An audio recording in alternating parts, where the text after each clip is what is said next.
when my wife got pregnant, we were just so naive. We didn't understand what having like our first child was going to do to our lives. So as soon as like our daughter came out at the hospital, I was like, dude, there's no way we're going right back to Africa. No chance. I'm really glad it worked out that way, because it was like, go get a corporate job or kind of like finally start this mountain tough thing that I'd been thinking about forever, because I knew for a long time that there should be a specific way to train for the backcountry, and no one was doing it. And I always kind of saw that opportunity. I knew that like so many people got crushed by the mountain, and then a lot of people trained the wrong way. When we looked at that, it was like, we should create a step-by-step plan for people to thrive in the backcountry. So when I was back at home with that newborn baby, it's like kind of like, go for it now or go back to corporate America. We just went for it. My name is Derek Wolfe. I'm a Super Bowl champion and a 10-year NFL vet. Now, after a decade of professional football, I'm focusing on my other passions.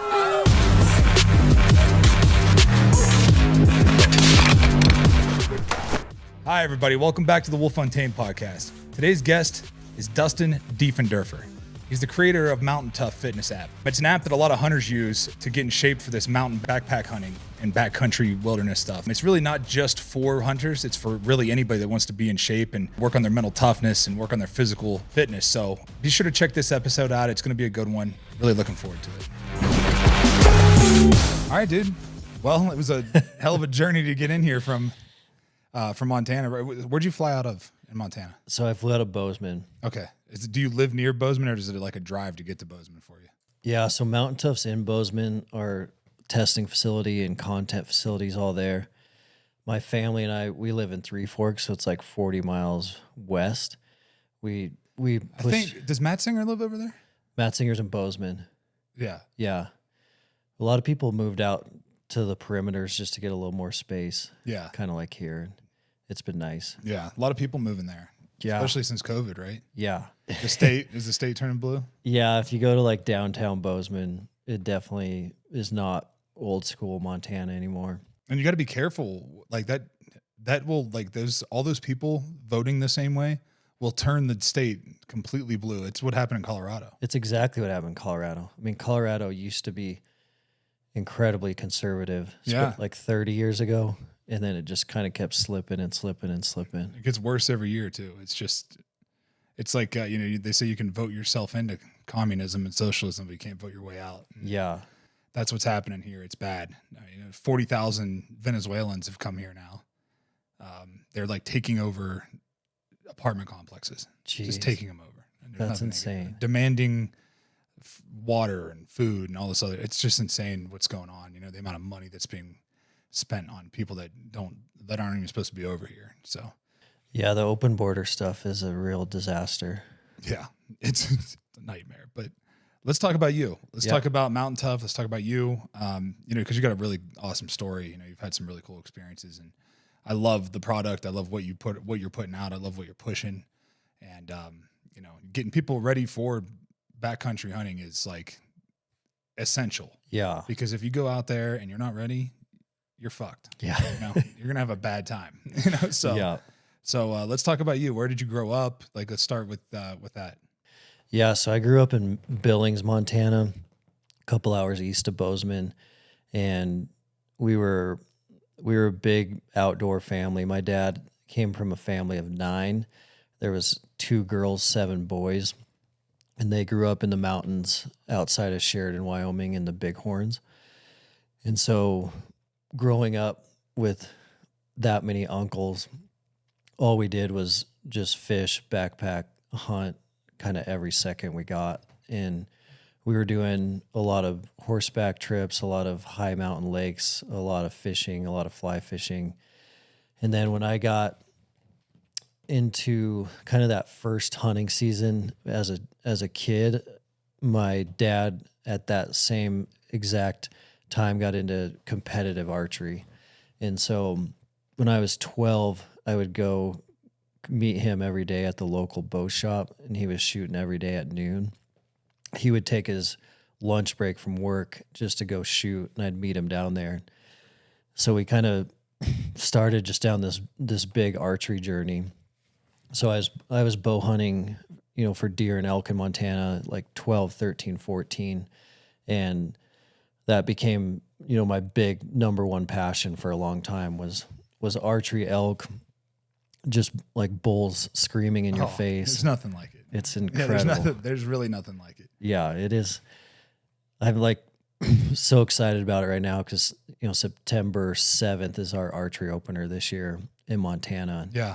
And there is just nothing like it. Like all hunts are amazing and there's so many amazing experiences, but there's something different about archery, elk, just those things running around bugling. Yeah, I try to tell people that don't do it, what it's like, and they're just like, they just don't get it. You have to put them in that position. I think if you took people that just, don't hunt, right, and took them out there and let them experience that, they would pay for that experience. Yeah. Like that, to be in like a rut, like when those elk are really rutting hard and you catch up and you get into like a rut fest where like two herds kind of collide. It's insane. It's like they're just screaming nonstop at each other and they're, pissing on each other, on themselves. And, they're raking trees, and it's just it's like, Jurassic Park in there, is what I call it. It's like, it is like Jurassic Park. Yeah, it's something to behold for sure.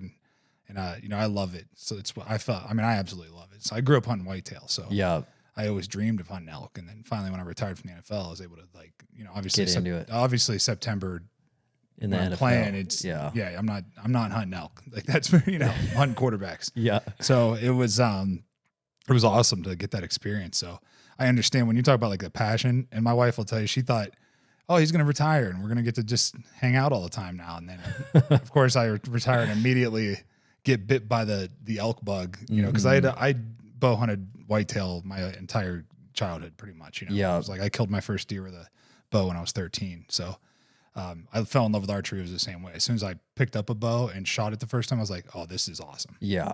And then when you finally get your first kill, cause it's like, how whitetail are. I mean, it's like a mental game. You can't move. You have to strategically kill them.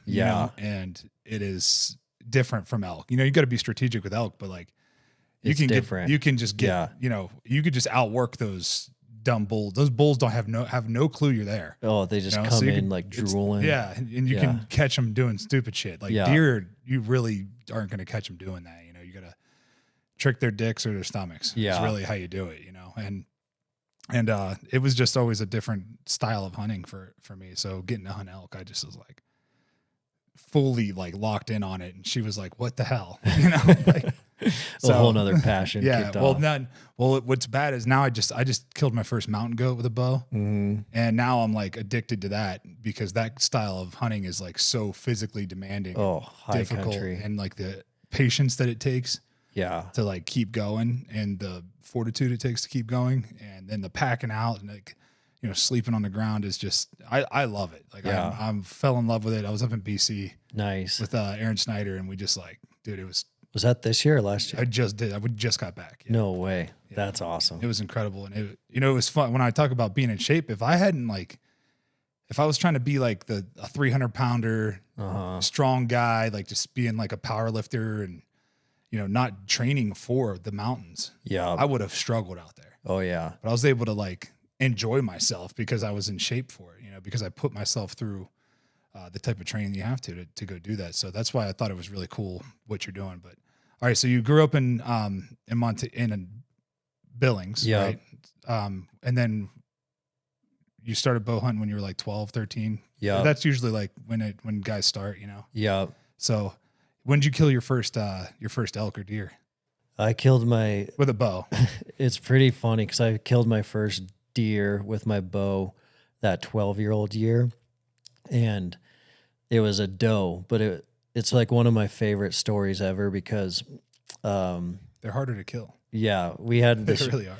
We had this river bottom tree stand spot about 5 minutes from my house, and my dad and I were sitting in those stands like every night, and there was one night that my dad could not make it. He was stuck at work. And so I grabbed our family car and just buzzed down the road to hunt that stand. And I didn't think I'd get anything. And I didn't think my dad would ever notice that I stole the car to go hunting. at 12 years old, but it was only like 5 minutes away because we lived on the edge of town. So I just kind of had to get down into the river bottom and walk to the stand. And so I ended up killing this doe with my bow. And I remember like the adrenaline just going through all my veins. And it was like extra special too, because like my dad wasn't there to help me figure out how to get this thing gutted and all that. So I remember I gutted it with an old Leatherman. And then but you just hacked it to pieces. Just hacked it. And then I had to drag it through the field and throw it in the trunk of the car.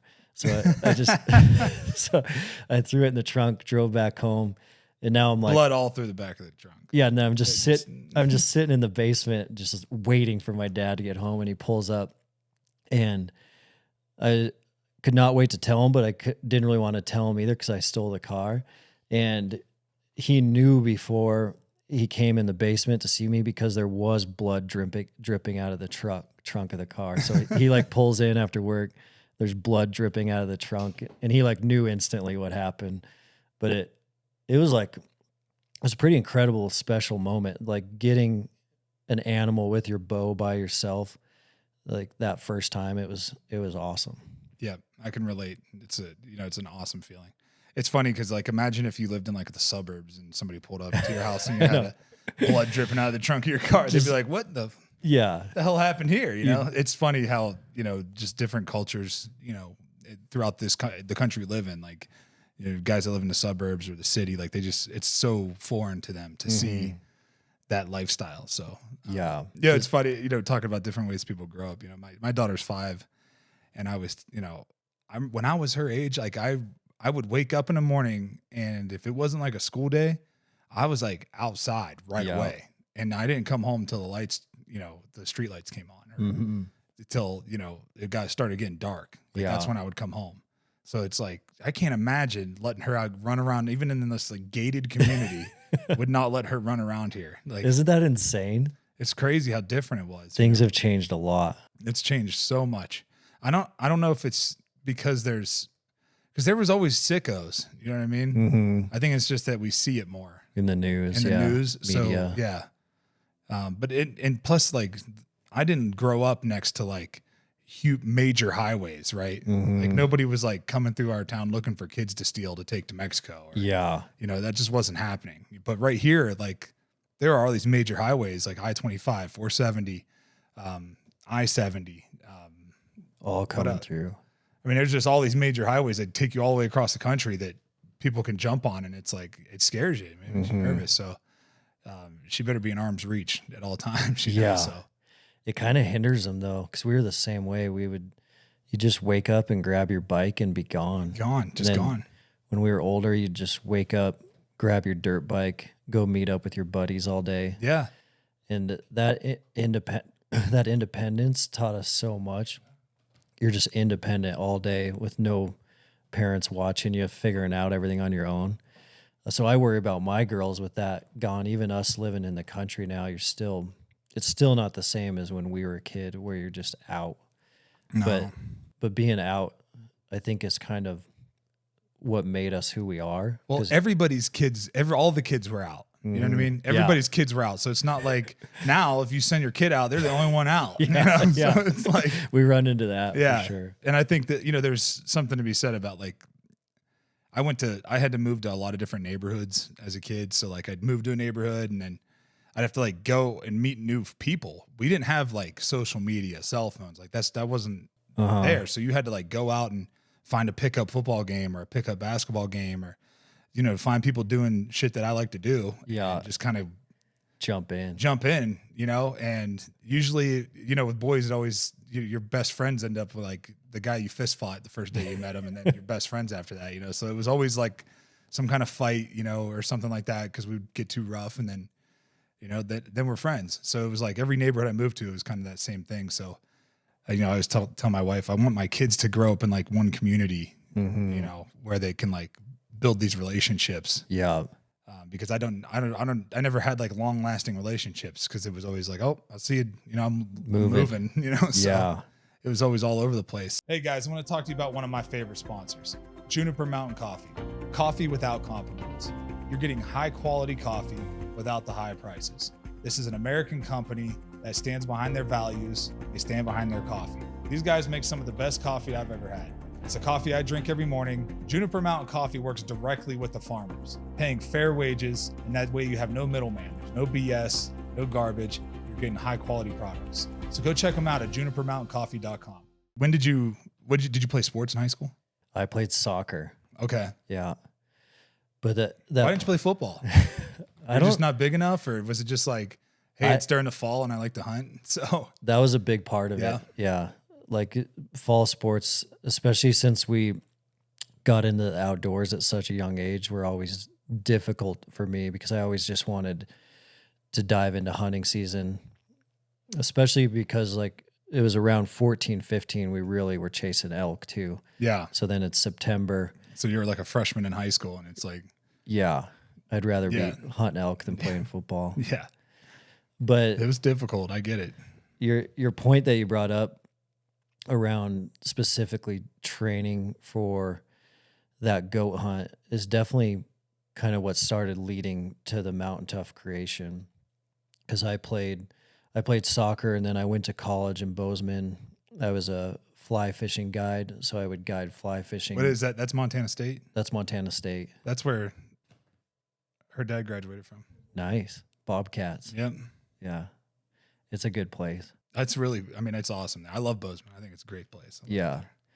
But when I got to school, that's when I met my wife, and she is a passionate runner. And so that took us down this pretty long marathon running journey. So we got really into running marathons. One year we ran one every month, 12 in a row for 12 months. Holy shit. And then that led us to a lot of the ultra stuff.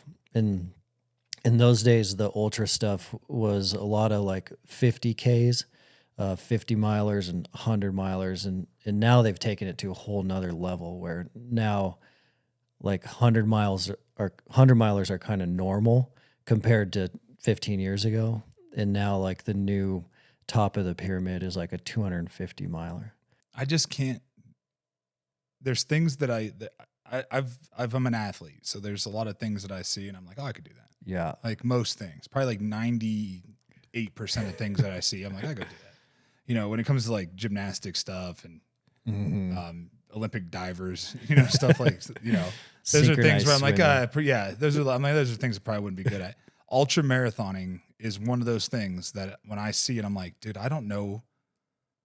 That would probably fuck me up so bad. Like my body type, you know? Yeah. It would tear me up so bad that I don't know if I could do it more than just one time. Because I'd have to be a beanpole. Yeah. And it's a lot of impact. Yeah. The impact just starts hammering all. Especially with the damage it's already done, you know? It's like, I don't know if I could do that. It blows my mind. You know, the guy, you'll meet him today, his name's Zach Petrone. The gym we're going to is called Rocky Mountain Hunt Strong. Oh, sweet.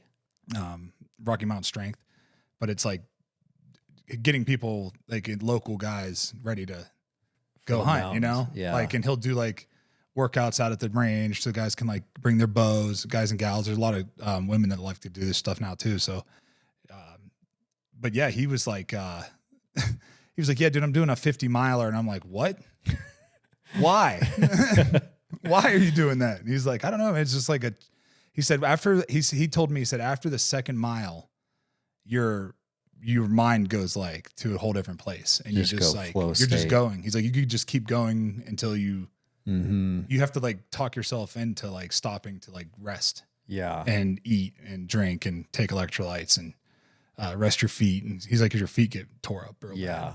That's what Cam Haynes told me too. Cam was like, dude, my feet get just hammered on these tracks, because you're not running on like a track. You're running on like rocks and mud and slipping and sliding through creeks. Yeah, getting them wet. You get your feet wet. I mean, any hunter knows once your feet are wet, game over. You're fucked. Yeah, you're gonna be blistered up. Yeah, the community is pretty insane. It's, I think, like that ultra community, it's a lot about breaking through mental boundaries more than physical sometimes. And I think that's what you see when you show up to a lot of like the 100 milers now is people like to run and people love the mountains, but more than anything, you're seeing people that just want to see how far mentally they can kind of push themselves. Yeah. And kind of breaking through, because they are going to have a moment in that race where they mentally crash, and figuring out how to get yourself through that, and just your whole body is going to want you to shut down, and figuring out how to like overcome that in your mind. It's like the battleground is the mind on most of those ultras. Mm-hmm. And that's what makes it so I would say that most of life, Mm-hmm. it's the same way in football. We would talk about that, like, your body has way more to give than your mind will let you. So you have to like build. That was like college for us, right? Like college was all about building that mental toughness. So like everything we did was about how much more can you go? How much further can you go? How much faster can you run? How much more can you squat? How much more can you bench? How much harder can you run to the ball? Like, can you do, like, how many more plays can you go? And it was like, every time you broke through a barrier, it was like an endorphin drop. So it's like every time that I call it the inner bitch, every time it tries to tell you to stop, and you tell it to fuck off and you keep going, it's like an endorphin drop. And then when you finish, it's like the ultimate, I don't know, anytime I've ever like been like, because especially when I got in the NFL, it didn't happen until I got to the NFL. Whenever I had trainers that were like, I would go until they tell me to slow down, and anytime I'm like, oh, I should slow down, and I stop, I don't like that feeling. Like, I don't like the feeling of being like, I didn't go to failure. Yeah. But you can't always go to, like when you're building strength and stuff, like there's a science behind it. I get it, but it bothers me to do that. It's hard. That's why I have to have trainers to tell me to stop, because I'll just keep going until I can't go anymore. That's why working out by myself in my basement, sometimes I'll do dumb shit. Like, well, I'm going to go 10 rounds. I'm going to do a 2-minute, 8 mile per hour jog. And then I'm going to do 10 kettlebell push-ups. And then I'm going to do 10 kettlebell, gorilla rows. And then I'm going to do 10 kettlebell swings. And I'm going to do that and see how quick I can do 10 rounds. Just go. And then I get done and I'm like I'm fucking wrecked for the rest of the day now. So, and I did, it was like 26 minutes of hell. Yeah. But like every time you like knock one of those, marks off and you see, I still got 8 more. Oh, I got 5. You get halfway and you got 5 more. But once you break that like halfway barrier, it's like, you see that light. Yeah. You just cruise through it, and I have to be careful because I will do dumb shit like that. Or, if I go in here and I'm like, oh, I'm gonna squat today, I'm like, let's put a little bit more weight. Let's put a little bit more on it. Which she's come down here before and had to like help get weight off my chest before because I was just doing dumb shit, like, because I'm a meathead, so. Which most of the time is a good trait. Like, yeah. I never wanted a coach to have to coach my effort. Right. Coach my technique. I don't want them to have to coach my effort. I had great coaches that taught me to be that way. Yeah. I also lived on a farm in high school with a family, and they were like, laziness was not an option, so like that just wasn't going to happen. And I wrestled. So wrestling was the hardest sport that I've ever done. There's still things that there's wrestling practice I've had that I can't think that anything in my life has ever been harder than that. Like I still can't think of things, like I can't put myself through that kind of hell. So good for mental toughness. Yeah. How do you guys think you'll pass some of that down to your daughters? I think it's just about like don't let them quit. If you let them quit once, then they're going to be a quitter. Like if you do it once, it's easier to do it the second time. Then you do it the second time, it's even easier the third time. Then it's like anytime something gets tough. And that's the generation now. These kids they just quit. And then their parents let them quit. They don't force them to do things. Like, you have to, there's like a fine line, I think. 'Cause she tells me all the time, because like I have a 5-year-old in soccer, and I'm like, yesterday I'm like, I have to go fucking freak out. Dude, I go over there and yell out. at her. I freak out. She's like, you can't go yell at her. She's 5. And I'm like, yeah, but look at her. She's fucking doing cartwheels. She's not, it's funny. I think that is important though. Like how do you teach your kids, without putting them through the hell that you went through to get to that, you have to like, it's just like, I think little doses of it, like whenever they really don't want to do something and you make them do it, and then you're like, see, You've let them feel that reward of like accomplishment, you know, and I think that builds confidence. It builds character. It builds the kind of people that you want to grow. Yeah. So sure. What did you do? What did you study in college? I did business. Okay. Yeah. So I did marketing management, entrepreneurship, and I got a corporate job right out of school that was like on paper really good. It was like a phenomenal like business executive think tank job. And in Bozeman at the time, it was kind of exactly what you wanted to happen. Like if you were getting a business degree, this would be the type of job you wanted. It was like, it paid extremely well. We had really good flexibility, but I was miserable right away because it was so against kind of my upbringing and my roots. And that was an interesting time because it's like the world is kind of seducing you down these wrong paths all the time. And one of those paths for me was like, go to college, get a business degree, you'll be fine. And that definitely was inaccurate because then you just land in these places that you have no passion or desire for, which is kind of a weird feeling because like all your friends or family or society kind of told you that that's what you're supposed to do. Being seduced down the wrong path in America is so much about like materialism, and the most successful people that you meet are really good at one thing. They're very, very talented and they're very passionate about that thing it is that they're doing. It doesn't really matter what school they went to or what degree they have. It's like, are they really good at something that they're extremely passionate about? Yeah. And across like the board, that's where you find successful, happy people. And because like, they're not a wheel. They're not they're not just like an instrument in the cog, you know, like they're not just an instrument in this like machine. Because like, our elementary schools, our middle schools, and our high schools, the whole education system is designed to create you into a worker, to make you a worker, not to be an entrepreneur, not to be a business owner. Like those things come like after you get done with those things. Because while you're in school, everybody's like for me, my teachers would ask me, "What do you want to do?" And I'm like, "I'm going to play football." And they're like, "Well, probably not." And I'm like, "No, that's what I'm going to do." And they're like, "Well, you can't put you have to like have a backup plan." I was like, "No, yeah, that's what I'm going to do." And I don't suggest that, but you know, it worked out for me. But you know, when I got done playing, I was like, "Okay, what do I do now?" You know, because I focused all my energy on one thing, and I never felt like I had to. I always loved it. Like I enjoyed the work. Like I enjoyed, because there's always like, you know, when you go out and you grind for something, and you like can apply it to the field, and then you can apply it on your daily, like, and you feel the gains. Yeah, that's like instant gratification type of thing.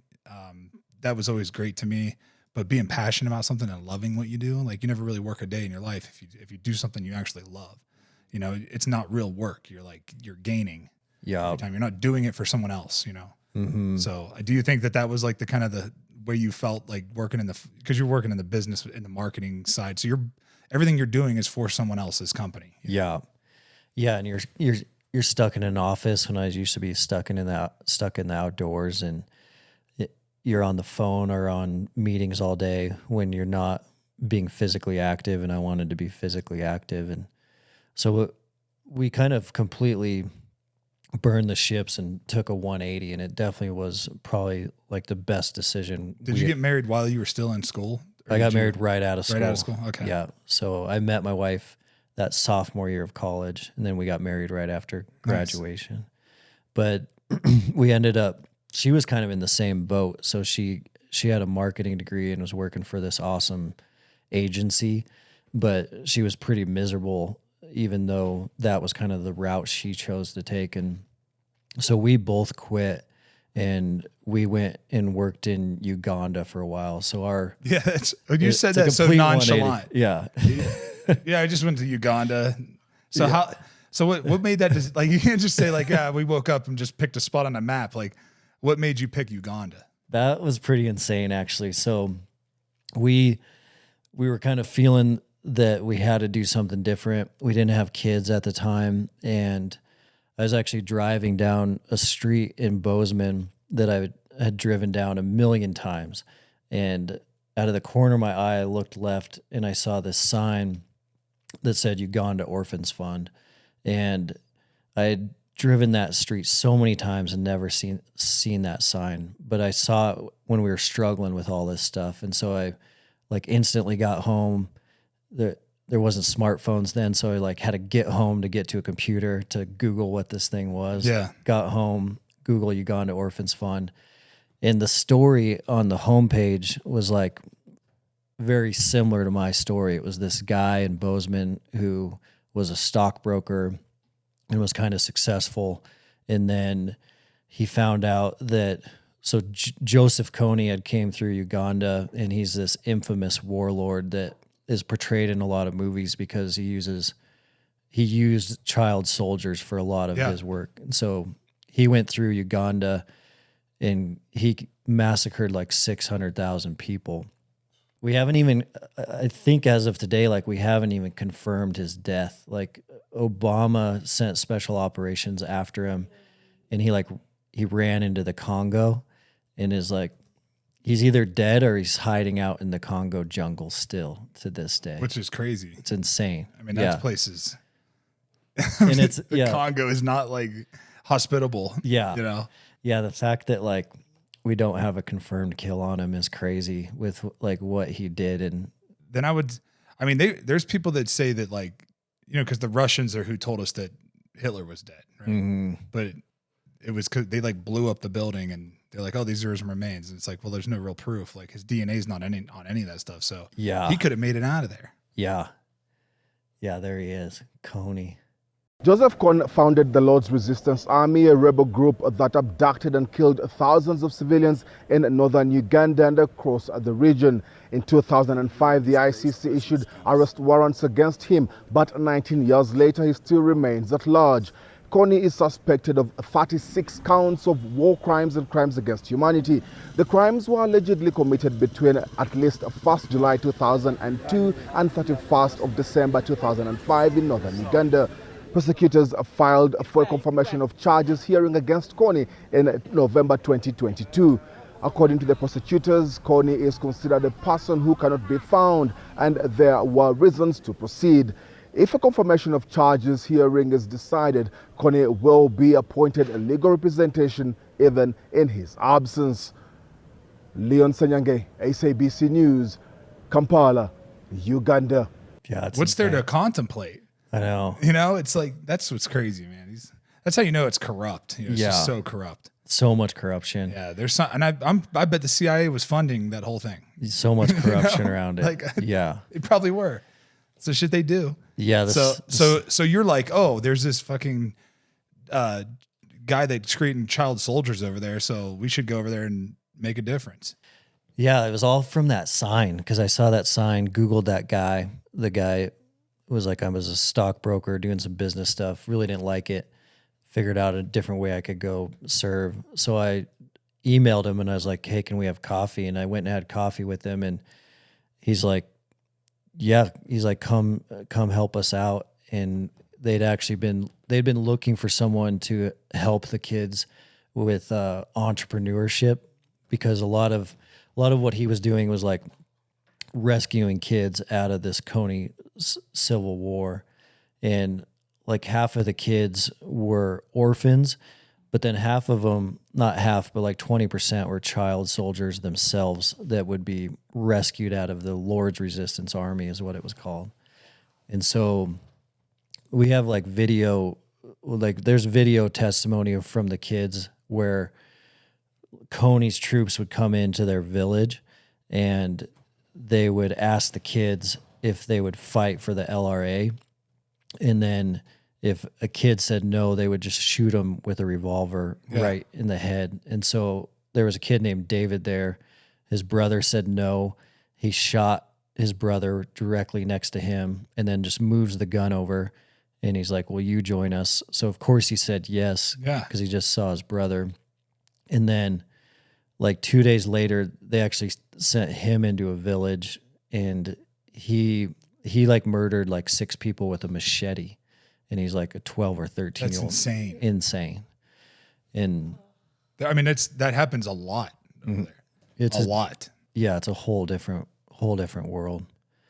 And so we were over there working in Uganda, and it was like the best thing we ever did. We were so glad that we. So how'd you talk your wife into that, though? I mean, was she just down? Like, was she like, yeah, this is awesome? Because that's a dangerous part of the world to go to, you know? I know. I'm pretty blessed, man. She's always just kind of like supported whatever we're going to go for. And I always like taking these big risks. Like, I'm not very risk adverse, and life's short and you got to max it out. And she's never as excited about some of my ideas like that one. But she's always on board to like go along for the ride. Yeah, try something. Yeah. Which has been a game changer. Like that we're not like arguing over stuff like that. We're just kind of finding a way to make it work. But it was incredible. Like you're outside every day. What year is this, by the way? So this would have been, we came home the reason we came home was because she got pregnant with our first daughter there. Oh. And so my daughter just recently this summer turned 12. So it's 12 years ago. So we came home because she got pregnant, and this is all kind of what led to this creation of Mountain Tough. It was this like outdoorsy childhood. It was elk hunting all the time with my dad and my uncles. And then it was also kind of this desire for adventure, physical training, and then kind of like that ultramarathon background. The ultramarathon background led us to know that running's not the answer for hunters either, because like some of my worst pack outs of all time were from those seasons I was running too much. And so it was like, you can't go all in on strength training. You can't go all in on cardio. You got to be so balanced in your training. You have to have endurance, strength. You have to like be able to, I mean, it's just crazy to me. I love it. It's like you got to be an athlete to do this shit. Like you really do. Yeah. And it's crazy because you'll see guys that do not look like an athlete at all, and they crush the mountain. Dude, they hike. Crush it. Yeah. Like, oh, here, what is that? 130 pounds? Yeah, I'll just pack it out for 8 miles. No problem. I'm like, dude, how are you doing that? Yeah. It blows my mind. Just mountain man. Yeah. Because they just mentally, to them, it's like normal. It's just what they do. You know, there was a guy up in BC. Can you imagine sheep hunting in muck boots? No. Yeah. He just rolled in muck boots. Yeah. I was like, dude, this guy is different. Yeah. Like, he just does not care. Yeah. He was like, no, I don't like those boots. I like the muck boots. I'm like, they're really? so heavy. I'm like, yeah, well, they're No heavy support. and they don't support your ankles at all. You slip and fall out of them. Like they don't really give you any protection against the rock. Like, how is he? I'm like, how are you functioning? He's like, I don't like my feet getting wet. So I like wearing these. And I'm like, you know, they make waterproof boots. And he's like, nah, I'll just wear these. Just old school. I'm like, all right, dude, I you're love crazy, but whatever. I love seeing that stuff though. It's funny because I saw a picture. I think Kim Haynes posted a picture. It was him and Roy, and they're in Alaska carrying a moose out.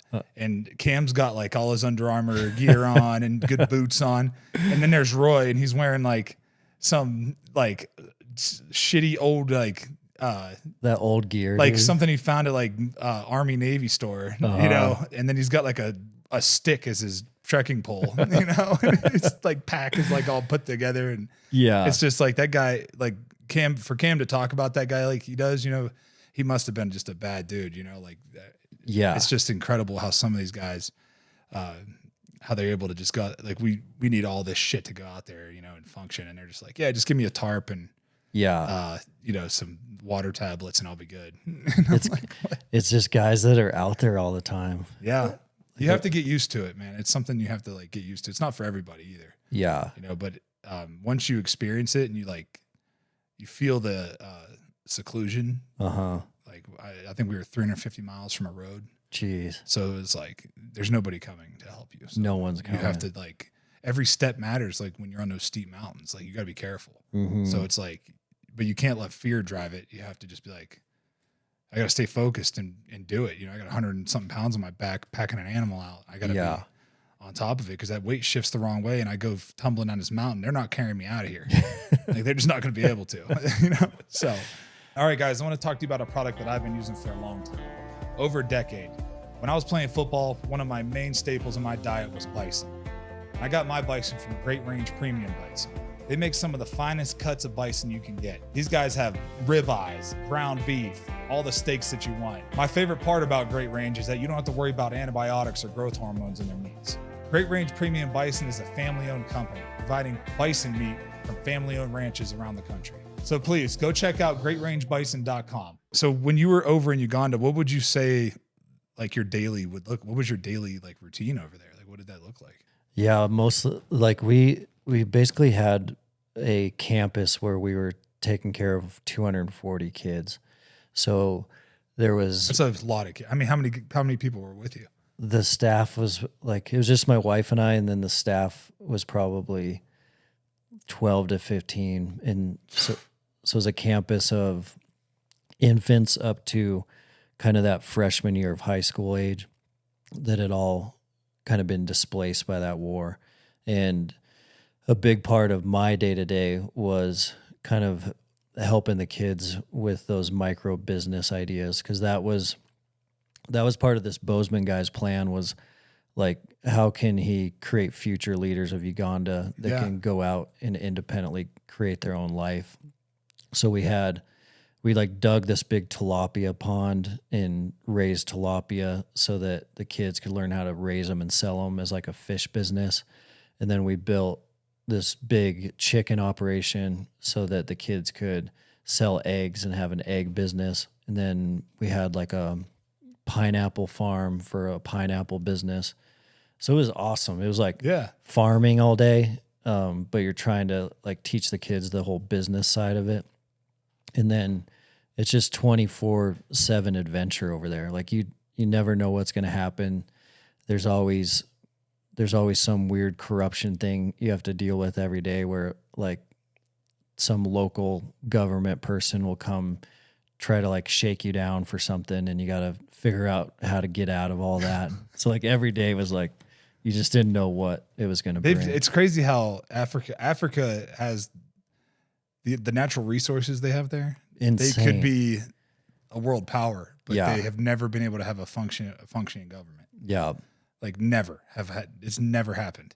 The corruption is mind blowing. Like, we were just talking the other day that when you're over there, I think it's like around 50, 60, 70 million people, and it's like the size of Oregon. So you have a lot of people there, and like 99% of them are like jacked, lean, and ripped. Some might be like too skinny because they're not getting enough food, but most of the people are extremely, extremely fit, regardless of their age. Like whether they're 18 or like 52, they're compared to Americans are so fit. And then you'll only see like one obese person a day, and the obese person you see is always the local cop, because the local cop like is just bribing people all day long. Like they'll just run these fake traffic stops all day just to get bribes. And so you'll have like this 400-pound cop, and then everyone else is just like fit. Yeah. And the corruption is insane. I mean, I'm sure that was frustrating. Yeah. When you're trying to make progress and it's just like did it feel like you're just kind of like, driving a nail into like a brick wall, because it was hard. Just not making any progress. Yeah. I think especially coming from Montana and then going into that, the corruption culture there is so normal, where I think in like America, the corruption is probably just as bad, but it's like sneaky corruption here. Yeah. Where there it's like right blatant, in your face, like you are being corrupted. Well, yeah, because like the cops, you can't get pulled over by a cop here and then just give him like some money and he'll let you go. Like, no, it just doesn't happen. Yeah. So I get it. I know what you mean. Like it happens at it happens through lobbying and shit like that in America, you know? So it's different. It's way different, you know? So like, so how long were you over there? How many years? So we were there just under 2 years. Okay. And we thought we were doing it for the long run. We built like a little guest house over there. And when my wife got pregnant, it was pretty funny thinking about it now, because we're like, we'll just fly home to Bozeman. We'll have our daughter be delivered in a Bozeman hospital. We'll stay with friends and family for a few weeks, and then we'll just fly back over and go to work. And we were just so naive. We didn't understand what having like our first child was going to do to our lives. And so as soon as like our daughter came out at the hospital, I was like, dude, there's no way we're going right back to Africa. No chance. But that was interesting, because it was a complete like burn the ships moment then, because we thought we were going right back. And so we didn't have other jobs lined up. We didn't have a house. We're like, we're just going to come home, have her delivered in America, and then head back over. And when we realized that was not happening, now, like, especially like me as a man, now I'm stuck back at home with no job and this brand new baby. Yeah. And I'm really glad it worked out that way, because it was like either go back with my business degree and get some sort of corporate job, just because the safety risks were just like way too high to bring a baby over there, and just like the travel and security and everything. So it's like, go get a corporate job, or kind of like finally start this Mountain Tough thing that I'd been thinking about forever, because I knew for a long time that there should be a specific way to train for the backcountry. Yeah. And no one was doing it. No one had done it. And I always kind of saw that opportunity. There was always that big kind of like blue ocean opportunity where someone should do a step-by-step plan for people to get ready for these mountain goat hunts or these elk hunts. And I knew that like so many people got crushed by the mountain, and then a lot of people trained the wrong way. They either ran all summer or lifted all summer. Yeah. And also, you look at like all elite sporting organizations, and everyone's training for the mission. Specific. Yeah. It's so like functional training. Yeah. And even like you in football, like your training was specific to the role you played on the field. Yeah. Like a wide receiver is going to train a little bit differently. Totally different. Yeah. And so no one had said like what are the skills required to be successful at high elevation, rugged terrain, multiple days, and then handle really, really heavy packs. And the only one that was close to that was like military special operations. But even because of the rucking. And, because of the rucking.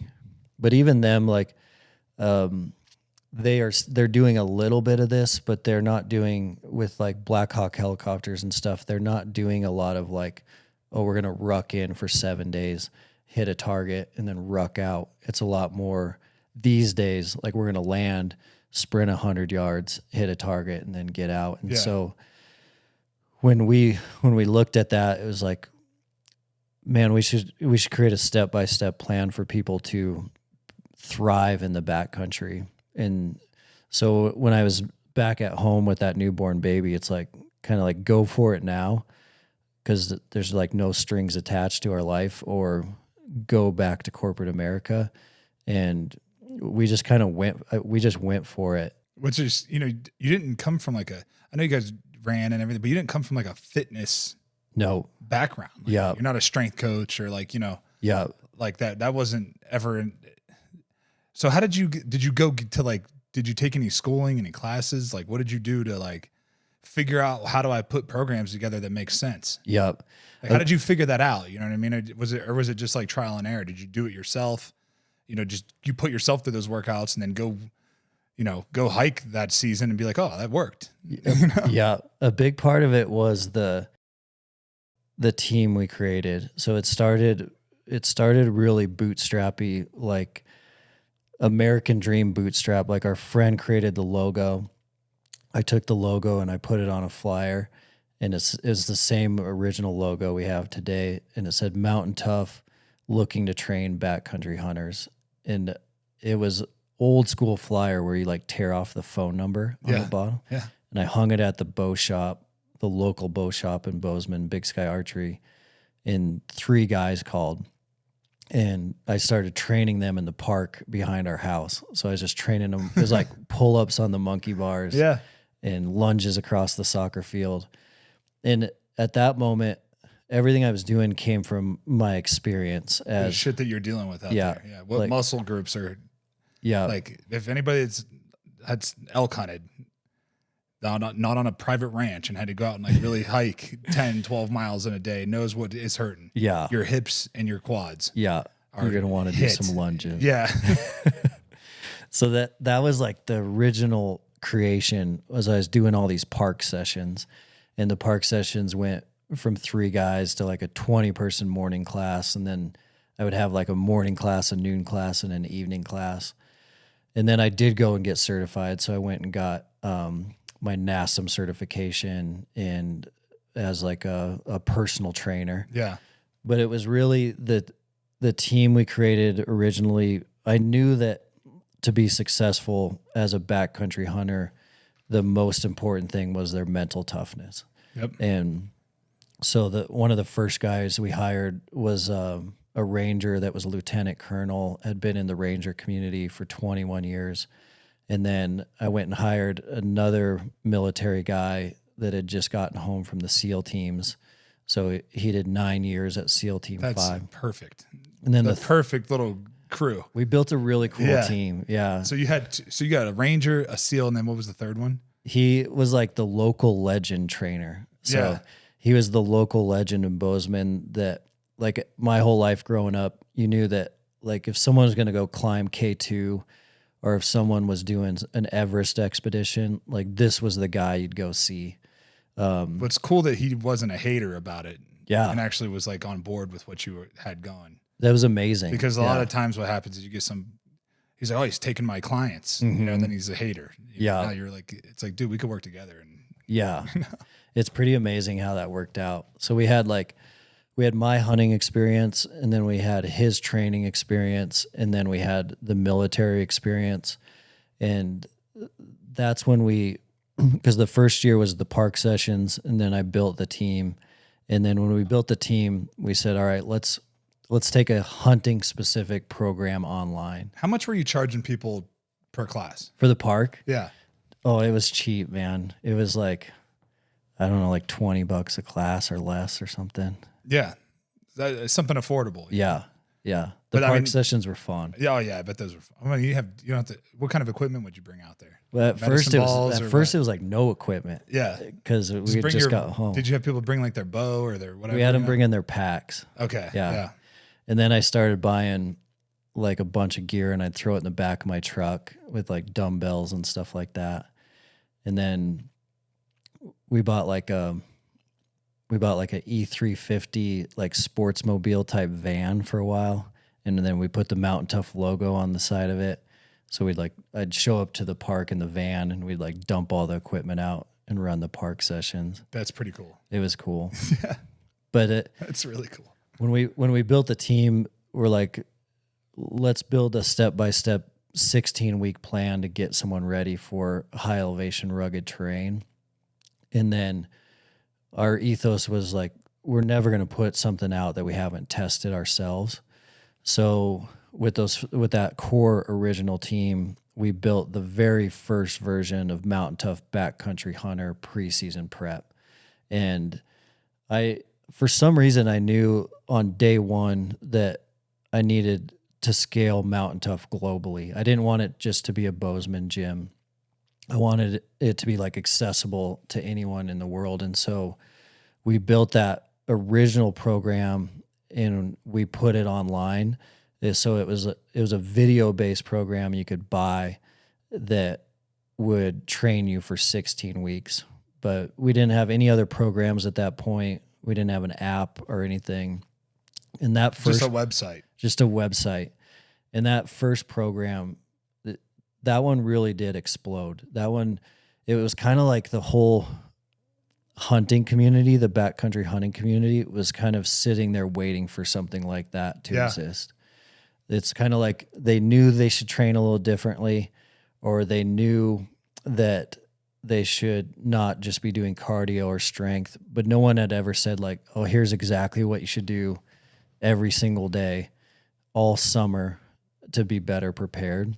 Well, I think what you also, just what you've done, not to cut you off, but what you've done is you created without knowing, you created a whole community, right? That already existed. They just, hunters and outdoors people don't really want to be around other people. So it's hard. Like for me, it's like, if I could be around other hunters and outdoors people, that's what I prefer to be around, because then I know like that. Yeah. We know it's like when somebody's been through something, that, like I know, what it's like to just fucking, it sucks and you just made it through it and you just do it, So it's that thing, that community that you create, so you find hunting buddies in there, and you find, it's a community, and you hold each other accountable, and it makes people want to show up, which is really cool. And then to take that online and create that community online. Yeah. That's even bigger. So so now you're doing in person, and now you're doing online. And how long did you do just like the website before you moved to the app? Yeah. So we went website for quite a while. It was like 5 years, but it started to expand. So we had preseason, and that one just took off. And then we started postseason training. So just like a NFL athlete, we knew that like there's some smart things you can do in the off season to be even better next season. Right. That one took off. And then we started doing like in season and spring training camp. So the website started to get built out to where if you're a backcountry hunter, we are going to take care of you every day of the year.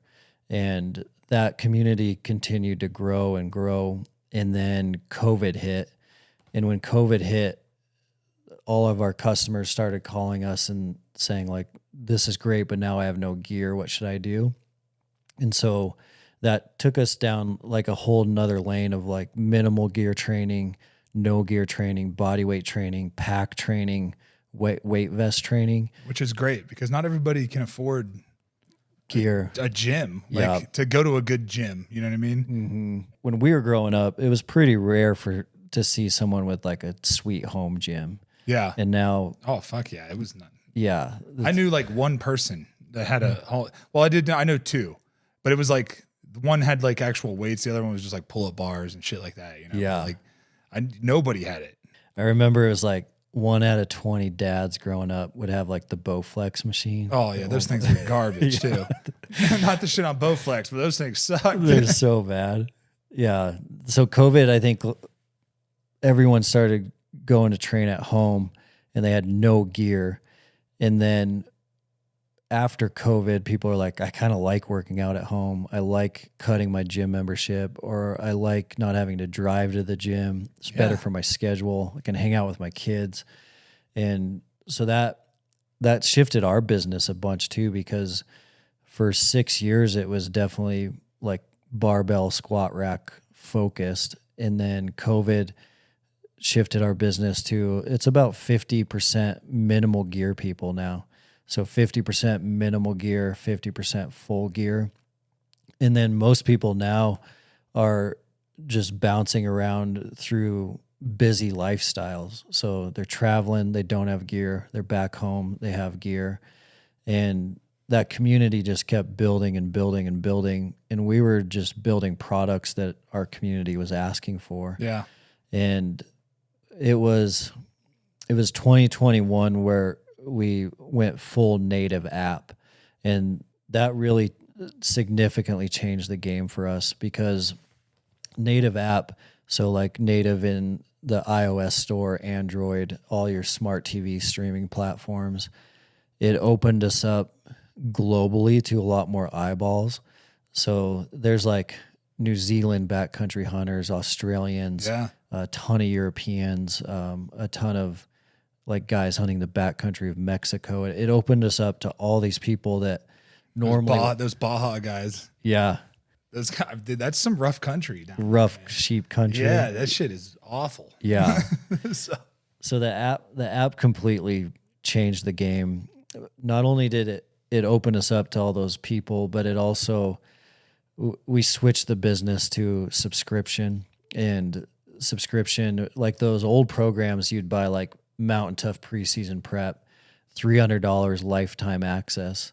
But now it's just like Netflix or Hulu or Spotify. Just a monthly. People are just doing it's a subscription. Yeah, and it just unlocks everything we have. Yeah. So it's been a. Do you guys do anything? I was always before you came.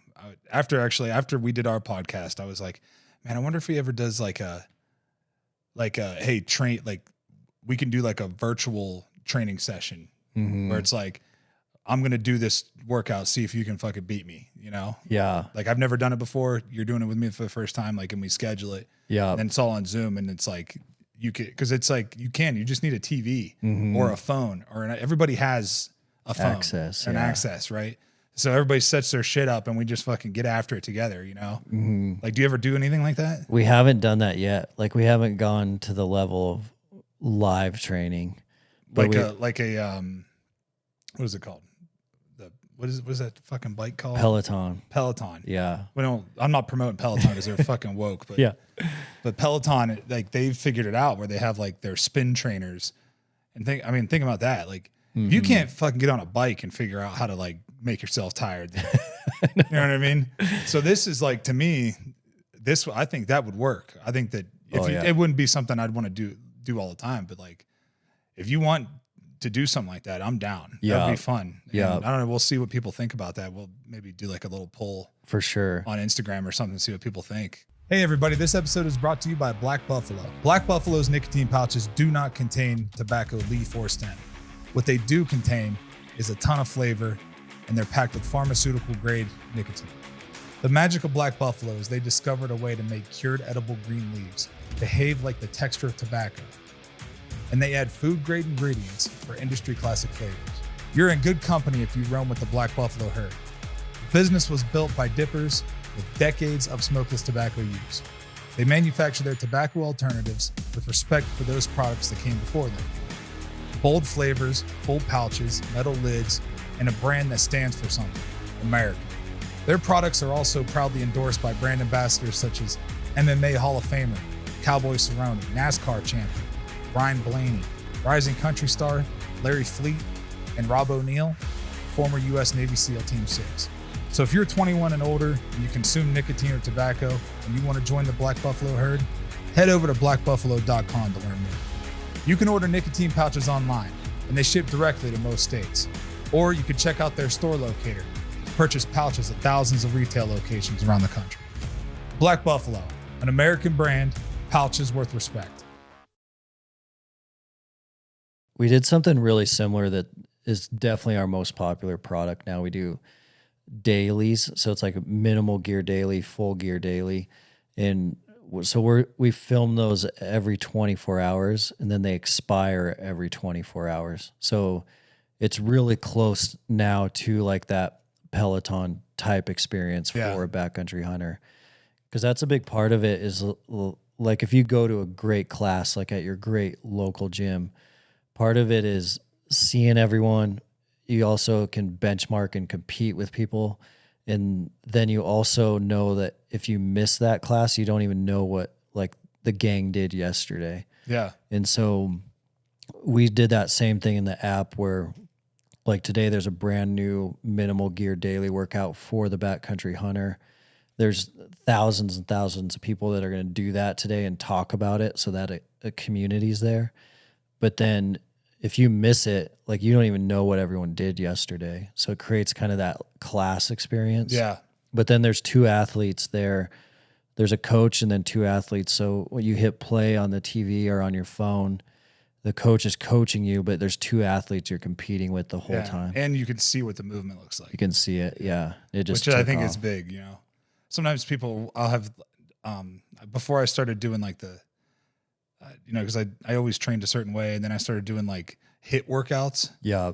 And I'd be like, what the fuck is a devil press? You know? Yeah. I was like, so I have to like YouTube what a devil press was, you know what I mean? So yeah, I think being able to show people those things. So you're doing like a lot of burpees and sprints and jumping on shit and step ups. I mean, if you just do fucking step ups and lunges, you'll be ready. Step ups and lunges. Yeah. And burpees to get your heart rate up. Yeah.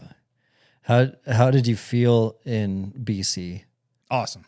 I fucking crushed it. Because you did a ton of functional training. And I was with the goat, like a fucking actual mountain goat, Aaron Snyder, who just like, that guy can hike. Dude, he hikes fast too. Like he's not trying to go fast. He just, you know how it is. Like after he just goes fast. Yeah. That's the way he moves. And I had no problem, doing that. And then same thing last year, I was with Matt Singer up in the crazy mountains and he was like, dude, you're like a horse. Like get your nose out of my ass. And I was like, sorry, dude. Like I'm just, so it's like, I could keep up. No problem. Yeah. Snyder did say, he's like, you breathe so heavy, I could hunt you in the night. And I was like, dude, I'm taking full breaths. Like, let me breathe. We're not stalking anything right now. Like, relax. How do you think Snyder trains? He just does it. Just hunts a lot. Yeah, he lifts weights and shit too. But I think he's just like, he's in it all the time. Yeah. Like that's what he does. You know what I mean? So it's not like for Snyder, like the hard part for him, I think, is like, when he gets too much weight on him, his joints start to hurt. Yeah. But he won't ever tell you that. Like, but I'm like, I could tell. I'm like, dude, like, why do you have? Why?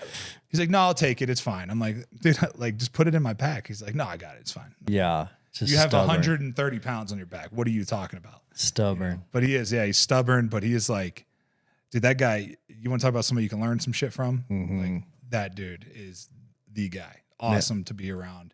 Like that was the coolest hunt that I've ever been on. So awesome.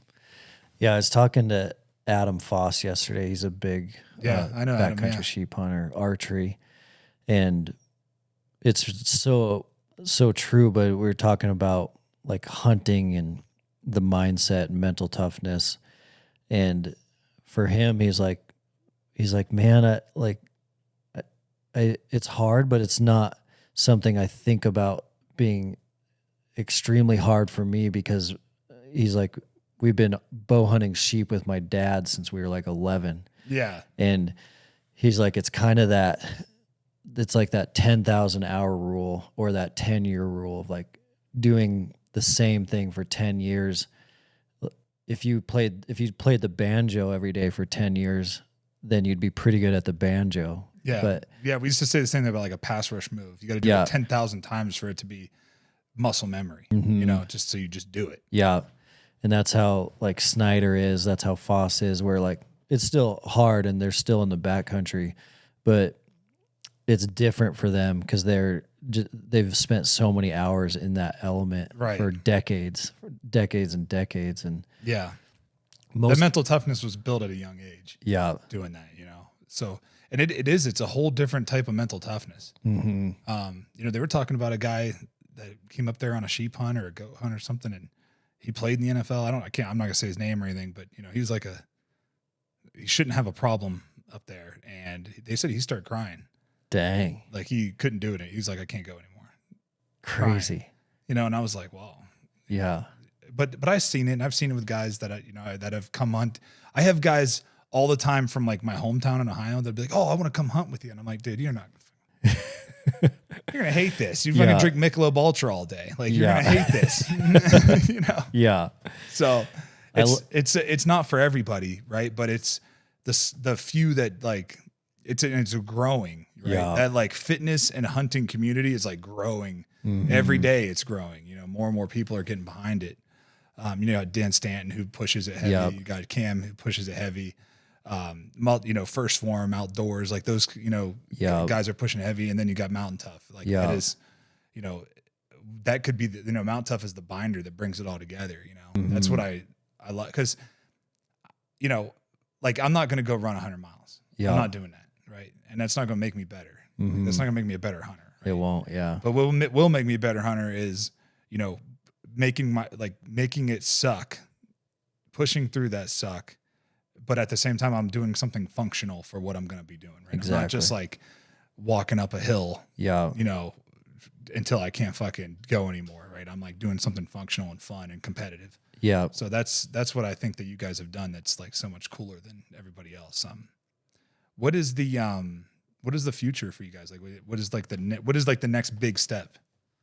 Yeah, the next big step is definitely, continuing to grow and take care of our team and our customers. And then there definitely is some magic around those daily products that we're expanding into. Because if you think about Daily products, like what do you mean by daily products? so new day, new workout.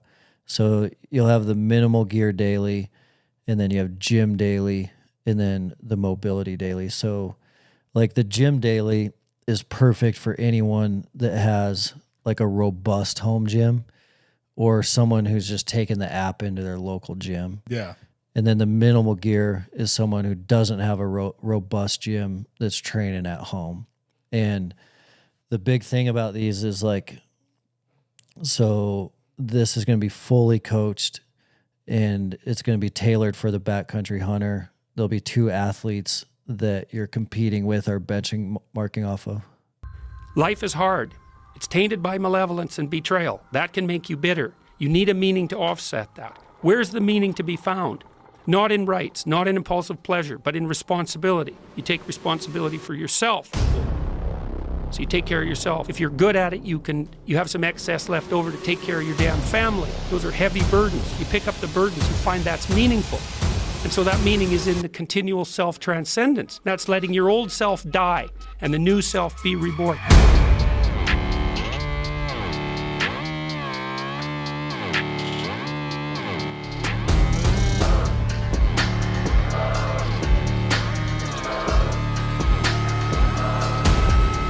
Even if things are going really well for you now, there's going to be a time in the future. That's badass. A good video. That's cool. That's really good fucking video. So like this product It's a badass company, man. It's just fucking awesome. Like, thanks, man. So happy that it is like turning out to be successful for you because it's fucking, and you just never know, Like, yeah. it's a lot of you fall into shit, right? Yeah. Something you just like to do, and then turns out to be something that's profitable. I wish I could just make killing elk profitable. just be a TV show host or something. I don't want to, but that's the thing. I don't want to be a TV show host because I don't like having to abide by sponsors. I like to use what I like to use. And it changes, Yeah. I don't want to be like locked into like a certain company because there's like Kafaro is a company that I stay with because I fucking love them and Snyder's awesome. Yeah. But like, especially with clothes, man, people will make a really good product and then like they fucking sell out for their bottom line, and then now it's like a shitty product, and I'm like, well, I'm not gonna wear this anymore. I know, yeah, that's crazy. Yeah, it's there's certain companies I like to use, but like being a TV show host, like that just sounds fucking like you're gonna lock. I did a radio show, like a sports radio show, and I fucking hated it. Yeah, like right out of retirement, sponsors, and I hated it because you had to like abide by sponsors, and I had to like be careful what I said, and I don't like that. You know what I mean? So to me, and then you can't go the YouTube route because they just fucking suppress everything you put out there, right? So like people just don't see you.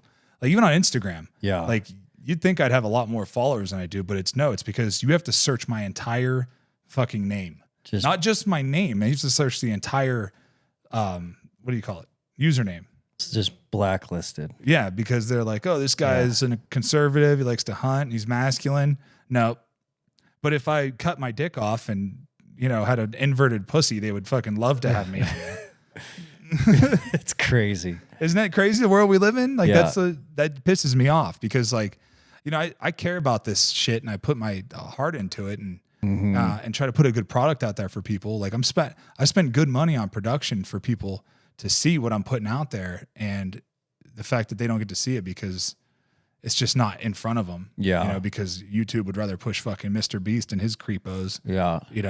It's crazy, and I'm not hating on any of that stuff, but at the end of the day, man, like, you got to do what you love. And I'm lucky enough to have made enough money playing football where I can do what I love doing. And like, what's your end goal with Mount Tough? Is it to sell it? Is it something you want to pass on to your kids? Like, what do you see that as? Yeah, I think about that a lot because have you had offers? Have people offered to buy it? We've had, tire kickers and stuff like that recently.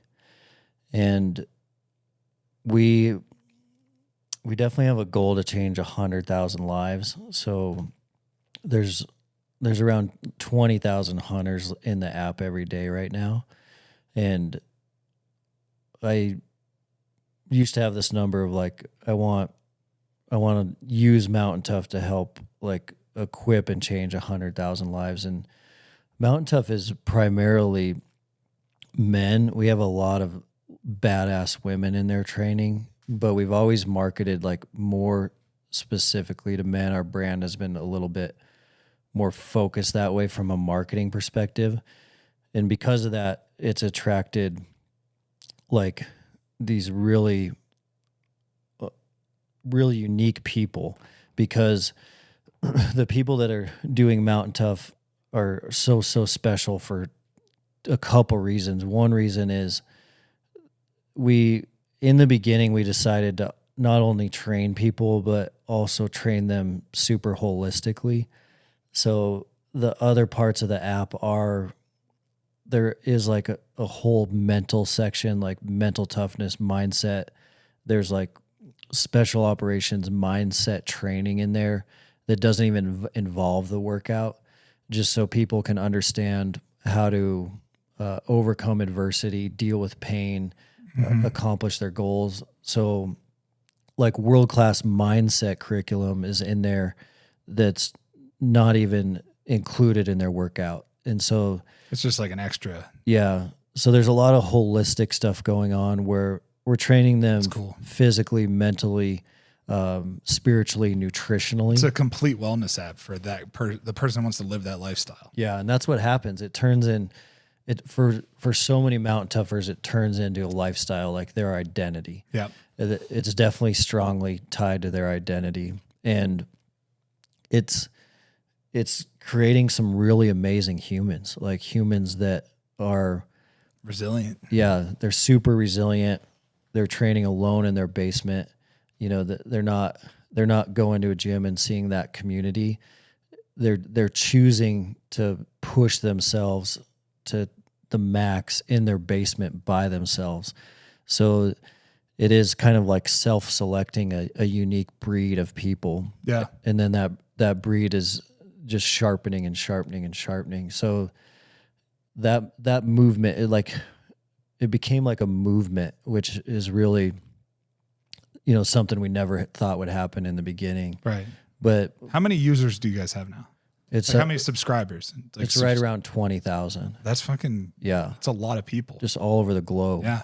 And they are like bonded through a community for sure, like talking to each other in the app, supporting each other in the app, meeting up. Like we do our big annual event, Tough Fest, which I didn't get invited to, which is fucked. We got to get you there next year. I mean, I'm like, we just got done talking, and this dude's like, didn't say a word about their fucking event.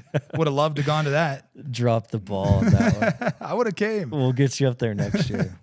But that's it's like perfect time of year for me to go do something like that. So yeah, and it's a special day because like all those people have been just grinding by themselves, and then they show up and meet other mountain toughers, and they're like accomplishing their goals that they never thought they would accomplish because they're doing something really hard every day. And then when you do something really hard every day, you can handle those other difficult areas of life much easier. Like if you just did a nasty workout this morning and then you run into like a hard marriage situation that afternoon or a hard situation with your kids, it's not quite as difficult because you already did something super hard. You already pushed through that pain. And so everything else kind of comes down. It's therapy. It's like my therapy. I tell my wife, that's what I always tell her. I'm like, I need to go to therapy. And she's like, all right.